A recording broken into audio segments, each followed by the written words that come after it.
کیا کبھی تاریخ نے حق کو باطل کے سامنے جھکتے ہوئے دیکھا ہے؟ کیا کربلا میں سر جھکا تھا یا پھر سر کٹا تھا؟ جبکہ قرآن فرماتا ہے کہ کمزور نہ پڑو، غم نہ کرو، تم ہی غالب رہو گے اگر تم مومن ہو۔ تو میرے معزز سامعین، سوال یہ ہے کہ جب دشمن پورا لاؤ لشکر لے کر ہتھیاروں سے لیس آپ کے سامنے آ کر کھڑا ہو جائے اور میڈیا ڈرانے کے انداز میں طوفان وحشت کھڑا کر دے، جب معاشی پابندیاں آپ کو ہلنے تک نہ دیں، تو آخر کیوں ایک قیادت جھکنے کا نام نہیں لے رہی؟ میرے معزز سامعین، آخر کیوں پاکستان میں توہین کا بیانیہ اچانک شدت اختیار کر گیا ہے؟ تمام سوالوں کے جواب اسی چینل پر۔ چینل کو سبسکرائب کریں اور ویڈیو کو آخر تک دیکھیں۔ اعوذ باللہ من الشیطان الرجیم، بسم اللہ الرحمن الرحیم۔ معزز سامعین و ناظرین، السلام علیکم۔ جیسا کہ آپ جانتے ہیں کہ آج ہمارا موضوع گفتگو ہے کہ آخر کیوں رہبر معظم سید علی خامنائی جھکنے کا نام نہیں لے رہے؟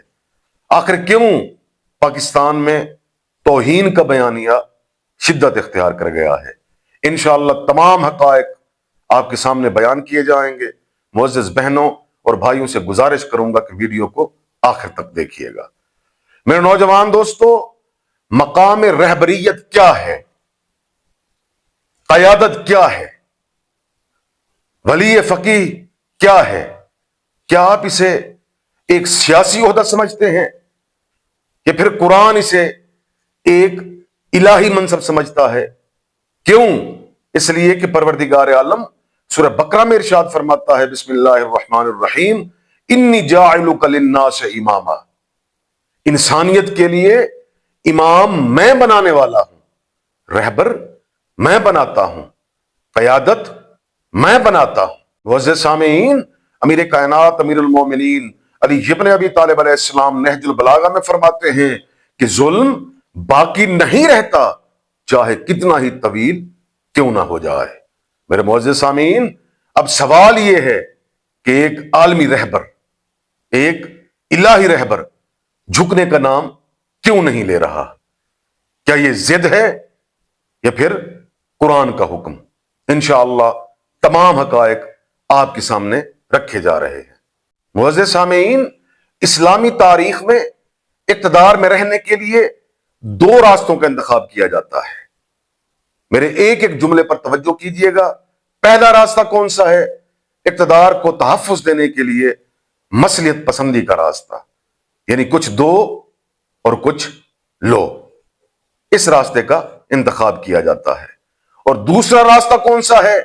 اصول اور نظریات پر باقی رہنا، چاہے کتنا ہی بڑا نقصان کیوں نہ ہو جائے۔ کیا آپ بھول گئے امام حسین علیہ السلام کو، وہ تاریخی جملہ جس نے تاریخ کو ورطہ حیرت میں ڈال دیا؟ امام حسین علیہ السلام نے فرمایا کہ مجھ جیسا تجھ جیسے کی بیعت ہرگز نہیں کر سکتا۔ میرے نوجوان دوستو، یہ جملہ شاید آپ کو چھوٹا لگے، لیکن خدا کی قسم اس جملے میں ایک قائد، ایک لیڈر اور ایک رہبر کی قیادت کا معیار چھپا ہے۔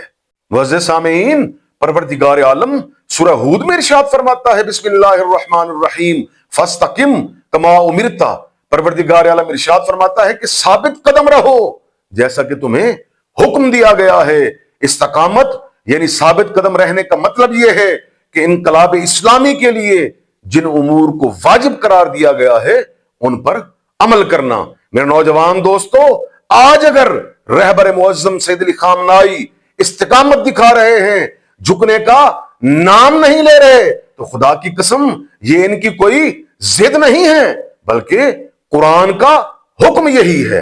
نوجوان دوستو، پروردگار عالم ارشاد فرماتا ہے، بسم اللہ الرحمن الرحیم، وَلَا تَرْكَنُوا إِلَى الَّذِينَ ظَلَمُوا، خبردار ظالمین کی طرف مت جھکو۔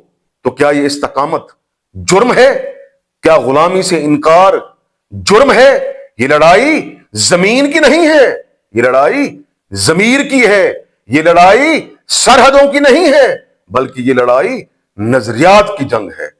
معزز سامعین، میرے نوجوان دوستو،